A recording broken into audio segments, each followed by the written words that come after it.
It's strange how easily pain becomes routine. Months passed, yet I still woke up beside Imran every morning, exchanged the same words, played the same roles.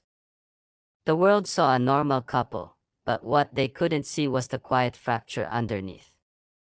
We didn't argue anymore, that part of us had burned out.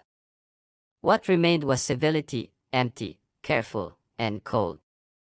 He still asked how my day was, and I still answered, both of us pretending those words meant something.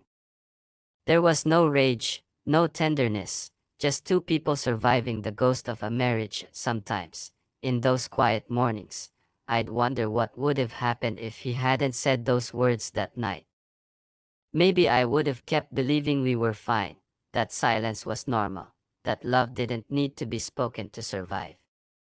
But he'd wanted truth more than peace, and truth, once spoken, doesn't vanish.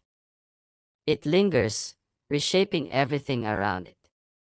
He got the honesty he wished for, but it took everything else with it. Ryan had disappeared from my life completely. I deleted his number, blocked his messages, erased every trace of him. It wasn't anger, it was survival. I couldn't carry his presence while trying to fix what was left at home. Not that there was much to fix. Imran had forgiven nothing, but he also never punished me. His silence was punishment enough. He became a stranger who spoke my language but didn't share my life. Sometimes he'd stand by the window at night, lost in thought, and I'd see the faint reflection of the man I once loved, the man who used to talk about dreams, not experiments. But that man was gone. I started noticing the small ways he distanced himself. The way he'd plan trips alone, attend dinners without mentioning them, forget anniversaries that once mattered. He wasn't cruel, he was indifferent. And that hurt more than anger ever could. Anger means there's still fire left. Indifference means ashes. I tried to reach him once, told him I wanted to start over, to forget everything. He just looked at me with quiet exhaustion and said, "You can't forget what you chose." There was no hate in his tone, only truth. And I couldn't argue with truth, not anymore. Nights became the hardest. Lying beside him, I'd stare into the dark, listening to the rhythm of his breathing, wondering if he still thought of that night, of what I did, of the man whose name I'd never say again. Sometimes I'd wish he would ask, scream, accuse, anything to break the stillness. But he never did. His restraint was its own kind of cruelty. It made me realize he no longer needed to understand. He'd already accepted that we weren't the same, that we never would be. I began to withdraw in my own way. My silence became a mirror of his. I stopped waiting for forgiveness and started living with absence. I filled my days with work, distractions, meaningless tasks that gave the illusion of purpose. The only thing left between us was the shared understanding that love, once fractured by choice, never returns whole. It becomes something else, something polite, quiet, and impossible to repair. One evening, we were sitting together after dinner when he finally spoke about it, not in anger, but in reflection. He said, "Do you know why I asked you that question? I wanted to know if honesty could survive desire." I looked at him and said softly, "And did you get your answer?" He nodded. "Yes. It can't." He said it like a conclusion, not an accusation. Then he got up, walked away, and left me with those words echoing in the air. That was the last real conversation we ever had about it. Time dulled the pain but never erased it. We learned to exist beside the truth, to carry it like a scar we both pretended not to see. Friends still admired how composed we seemed, how steady, how perfect.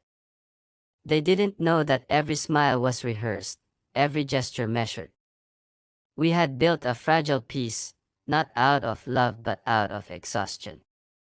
It was easier to stay together than to face what being apart would expose. Sometimes, I still catch him watching me, but it's not with love or anger, it's with quiet remembrance, as if he's looking at someone who once meant everything but no longer does. I know that look because I see it in myself too. We became two versions of the same loss, living proof that some wishes should never be spoken aloud. That I don't blame him anymore. I understand now that what he asked for wasn't betrayal, it was clarity. He wanted to know what would happen if truth had no boundaries. He got his answer, and I got mine. Truth can destroy faster than lies ever could, because lies at least protect the illusion that love is still alive. Truth tears that illusion apart, leaving nothing to hold on to. Now, when I think of him, I don't feel hatred or regret. Just acceptance. We both made choices we can't undo. His wish, my yes, our silence, it all became one story that can never be rewritten. Sometimes, late at night, when the house is quiet, I whisper into the dark, we did it. We told the truth. And look where it brought us. My husband once said he wanted honesty more than anything. What he didn't realize was that honesty is rarely gentle. It doesn't heal, it exposes. And once it does, there's no going back. So we live now, side by side, polite strangers bound by a secret wish that neither of us truly wanted to come true. The truth set us free, but it also left us with nothing to hold on to except the memory of what it destroyed.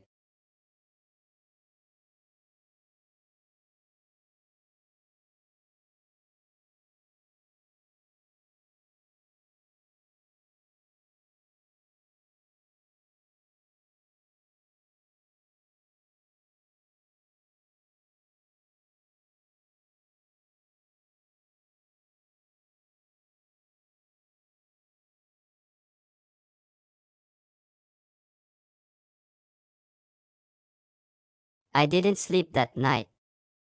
The words on his phone played in my head like a cruel echo I couldn't turn off. Every time I closed my eyes, I saw her name, the way he must have smiled reading her messages. Morning light came, but it didn't feel like a new day, it felt like a continuation of a lie I couldn't unsee. I made breakfast as if everything was fine. He sat across from me, eating quietly, unaware that I knew. Every movement of his hand, every word, felt rehearsed. I studied him like a stranger, wondering how long he'd been living two lives without flinching. Part of me wanted to scream, to throw the phone in his face and demand answers. But another part, the quieter, more fearful part, wanted to protect what was left of our peace. Nor sat beside me, humming while eating her toast. I looked at her and swallowed the storm. I couldn't let my pain become hers. So I said nothing. Silence became my shield, even as it burned inside me. For days, I observed him. His routine didn't change: work, calls, late returns. But now, I noticed everything. The way his eyes lit up when his phone buzzed, how quickly he'd step away to answer. He thought I wasn't watching. But I was. Each small act became proof of something I didn't want to believe. At night, he'd turn away from me in bed, pretending to sleep. I'd stare into the darkness, counting every second of his distance. I felt invisible in my own marriage. That I started checking his phone when he showered or slept. Each time, I told myself it would be the last. But curiosity fed on pain, and I couldn't stop. The messages between him and Maya were frequent, layered with words that once belonged to us. You make my days lighter. I wish I could tell you how much you mean to me. My heart sank deeper with each sentence. The worst part wasn't the words, it was the tenderness in them, the softness he no longer used with me. I scrolled back weeks, maybe months. This wasn't new. It had roots that I noticed the timing of their conversations. Late nights, early mornings. She confided in him, he comforted her. Their bond was emotional, intimate, dangerous. I couldn't find evidence of physical betrayal, but emotional ones cut deeper. Adil had shared parts of himself with her that I thought were only mine.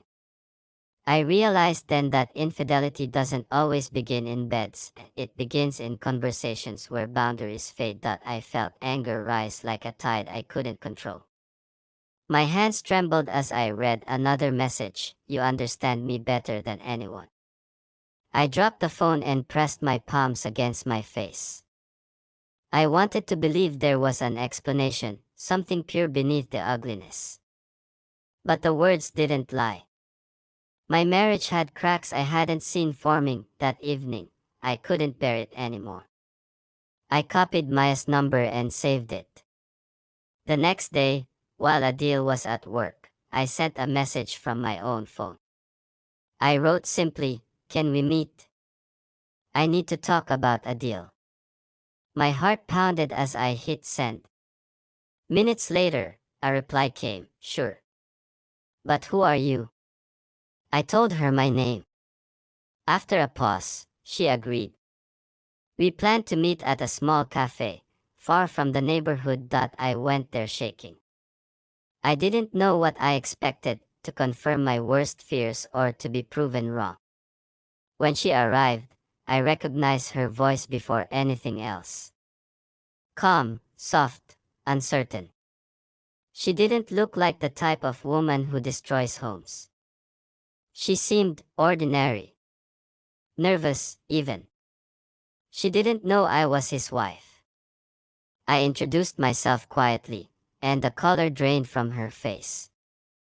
There was a long silence before she finally spoke. She said she never meant to cause any harm. That Adil had helped her during the hardest time of her life. Her husband had died in an accident 2 years ago, leaving her alone with a baby. She said Adil had been her late husband's closest friend, the only one who didn't turn away when she needed help.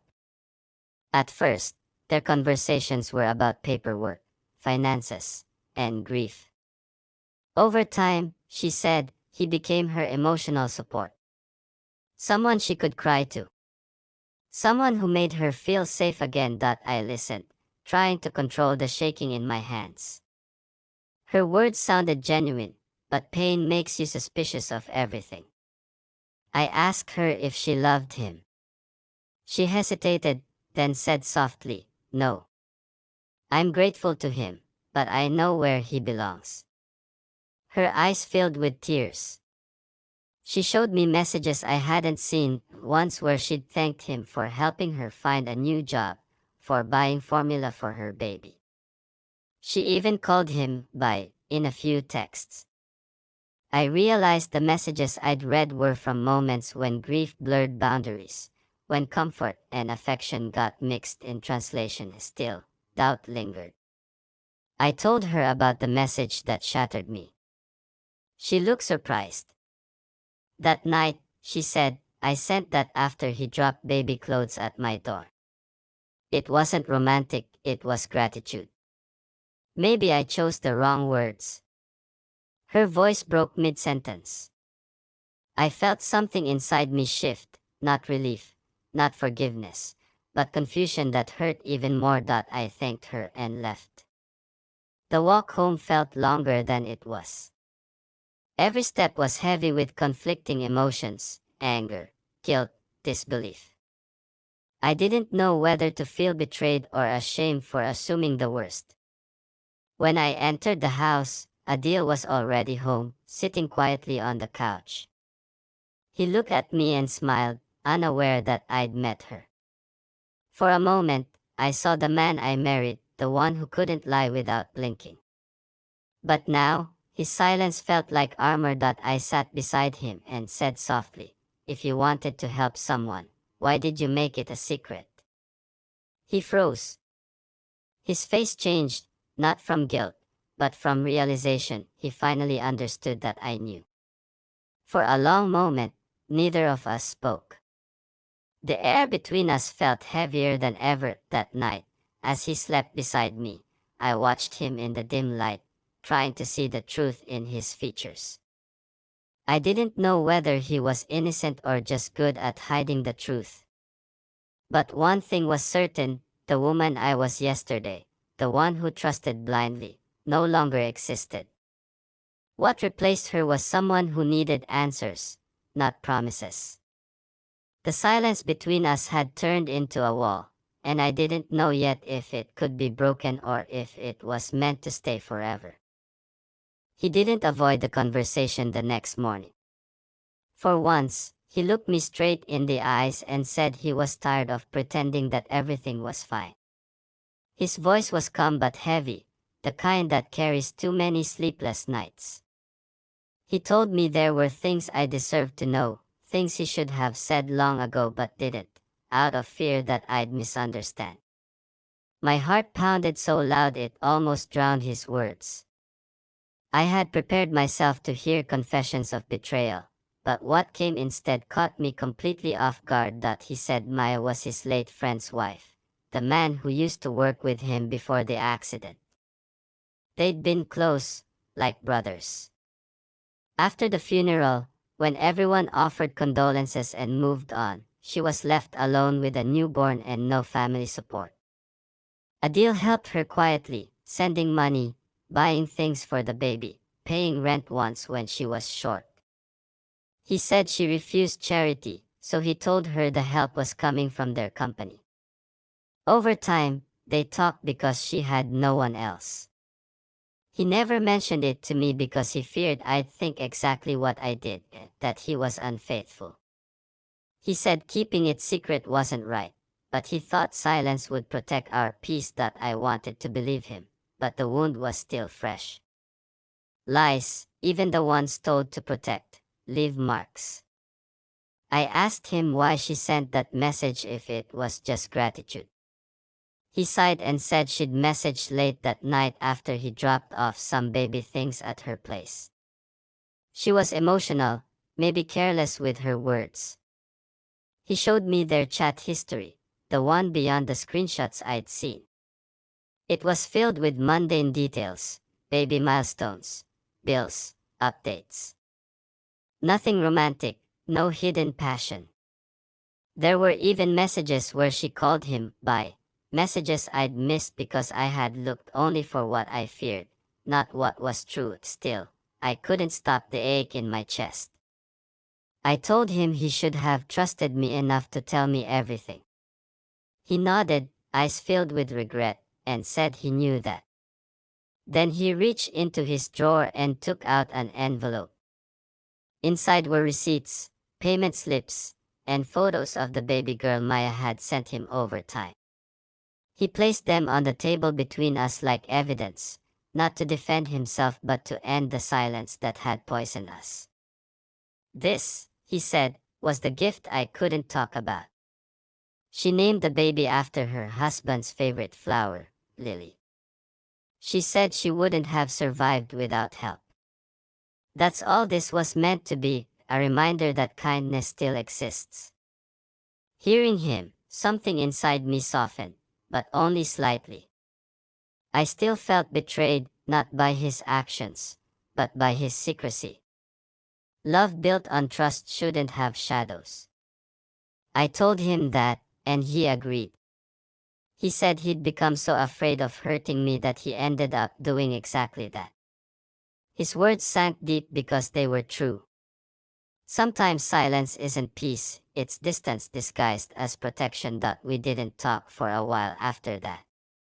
The house was quiet, but not hostile. Just tired. Over the next few days, I watched him differently. He called Maya in front of me, told her he'd explained everything, and that from now on, if she needed help, both of us would be there for her. She thanked him and asked to speak to me. Her voice trembled when she said she was sorry for the misunderstanding. I told her I wasn't angry anymore, just hurt. She understood. Pain recognizes pain. Time didn't heal everything immediately, but it began to soften the sharp edges. Trust doesn't return overnight, it rebuilds itself quietly in gestures, in consistency, in truth that doesn't need to hide. Adil started sharing everything again: calls, messages, his thoughts about work, even small things. And for the first time in months, the silence between us felt safe, not suspicious. Nor noticed the change too. She laughed more, filled the house with questions, stories, and light. It was as if she sensed the air had cleared, even without knowing why. Weeks later, Maya called to invite us to her daughter's first birthday. I hesitated at first, but Adil insisted we should go. When we arrived, she greeted us warmly, her eyes grateful but cautious. She introduced us to her little girl, tiny, smiling, clutching a toy. Watching Noor play with her, something inside me healed without permission. I realized then that the real betrayal hadn't been love lost, it had been communication lost. And the only way to restore what we'd broken was by facing it together, not separately. That evening, as we left, Maya handed us a small wrap box. Inside was a framed photo of Noor holding Lily, both smiling wide. She said softly, "For your family. Because without you both, mine wouldn't exist." My eyes filled instantly. That simple gesture, pure, innocent, was the unexpected gift I hadn't seen coming. It wasn't about forgiveness anymore, it was about understanding. When we got home, I placed the photo on the mantel beside our wedding picture. Two families, two stories intertwined by truth after nearly being destroyed by lies. I looked at Adil and saw not the man who had broken my heart, but the one who had fought quietly to do good in a complicated world. His mistake had been silence, not sin. I reached for his hand and whispered that I wanted to start over, not forget, but rebuild. He smiled faintly and said he never stopped loving me, not even for a second. And for the first time, I believed him without needing proof. That night, as Noor slept and the house rested, I thought about everything we had almost lost and what we had gained instead.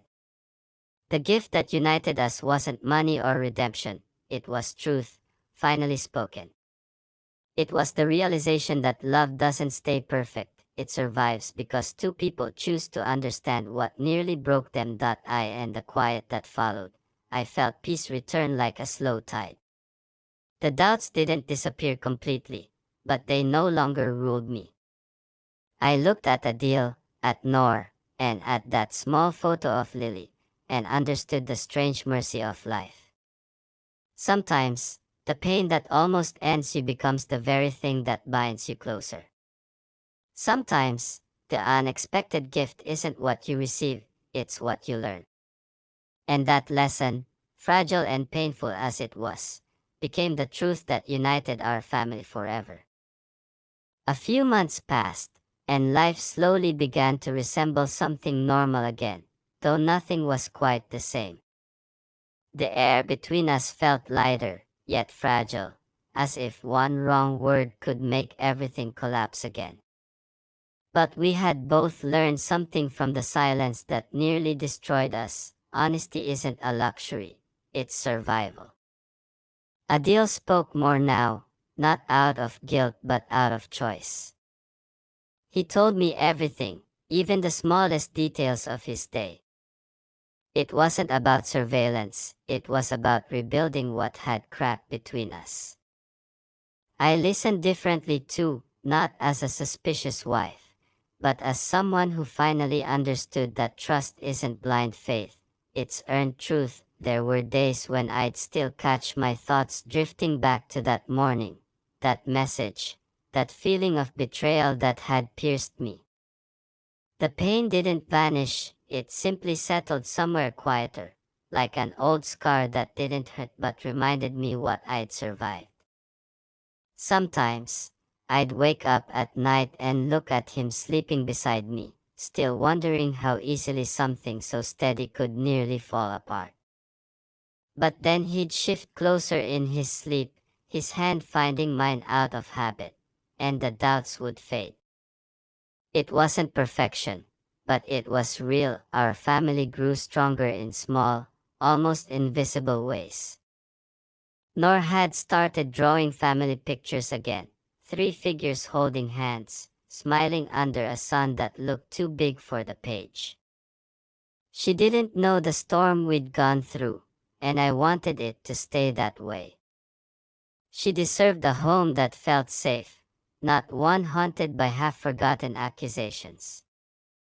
So, I kept my lessons tucked quietly inside, using them not to remember pain but to guide the peace we'd fought to reclaim. Maya stayed in touch occasionally. Every now and then she would send photos of Lily, her first steps, her first day at daycare, a small birthday card Nora had drawn for her. Each time I saw those pictures, I felt something shift inside me, a strange mix of warmth and humility. What once looked like betrayal now looked like a chain of kindness misunderstood by fear. It was humbling to realize that love and compassion can sometimes wear the same face, and it's easy to mistake one for the other when trust isn't there to guide you. Adil started volunteering at a local shelter soon after. I remember him saying he wanted to give back more openly, without secrets. He told me he'd spent too long helping quietly out of fear that transparency would bring conflict. Now, he wanted his good deeds to live in the open. Watching him rebuild not just our relationship but his own sense of self was strangely beautiful. There was guilt in his eyes sometimes, but there was also peace, the peace that comes when a person finally stops hiding from others and from themselves. That I found my own kind of healing too. I started writing again, nothing big, just thoughts, reflections, the kind of words that used to live buried under routine. Writing became the place where I released what I couldn't say out loud. One line kept repeating itself: sometimes, we don't lose love, we lose the way we look at it. And I think that's what happened to us. We didn't stop loving each other, we just stopped seeing love clearly, blinded by fear, assumptions, and unspoken pain. Months later, we were invited again to Maya's home for Lily's second birthday. This time, it didn't feel strange. I helped her decorate, Nor played with Lily, and Adil held the baby with an ease that would have broken me before but now only made me smile. There was no bitterness left, just understanding. When Maya thanked us again for being there, I told her she didn't owe us gratitude. She smiled softly and said, "Maybe not gratitude, but you gave me back faith." Her words stayed with me long after we left that night. As we drove home, Nor fell asleep in the back seat, clutching a balloon. The soft sound of her breathing filled the car. Adil reached for my hand while driving, and for a moment, the world felt still. No doubts, no questions, just quiet clarity.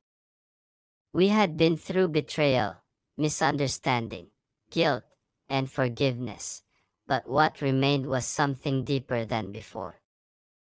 It wasn't the kind of love that glows constantly, it was the kind that endures. At home, I placed the new photo Maya had given us beside the old one, the first picture of Nor and Lily together, and now this one, a year later. Two children smiling, proof that time and truth can heal what pain once fractured. Looking at them, I realized how much this journey had changed me. I no longer saw infidelity as a single act, I saw it as what happens when people stop communicating, when fear replaces honesty. And I promised myself I'd never let silence take root in our home again. Later, as I sat beside Adil, I told him something I hadn't said before. I said that his mistake hurt me deeply, but the truth that followed healed me more than I expected. Because if none of it had happened, maybe we'd still be living half-connected, mistaking comfort for closeness.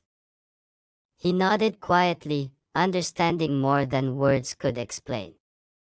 Then he said, "Sometimes you have to almost lose everything to realize what was truly worth keeping."